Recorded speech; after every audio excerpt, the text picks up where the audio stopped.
সূর্যের কিরণে পৃথিবী উত্তপ্ত হয়, কিন্তু তাও সে নিজের উর্বরতা কখনো হারায় না। কেন?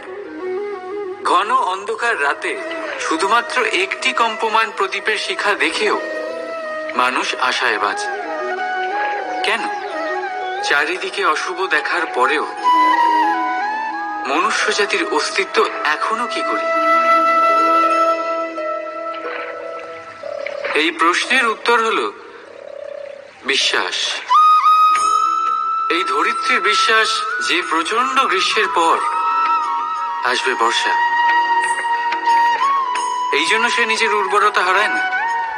আবার সূর্যোদয়ের বিশ্বাসই আমাদের ঘন অন্ধকার রাতেও কিন্তু বাঁচিয়ে রাখে।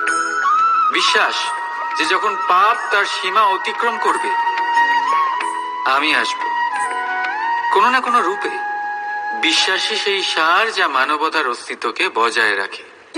বলতে গেলে লাগে এক মুহূর্ত, ভাবতে লাগে কিছু ঘন্টা, বুঝতে চেষ্টা করলে কেটে যায় মাস, আর সিদ্ধ করতে গেলে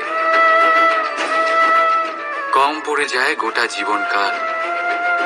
নিজের উপরে বিশ্বাস রাখুন, নিজের কর্মের উপরে বিশ্বাস রাখুন, প্রেমের উপরে বিশ্বাস রাখুন।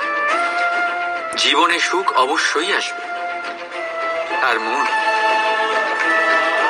মন প্রসন্ন হয়ে বলবে, রাধা রাধা।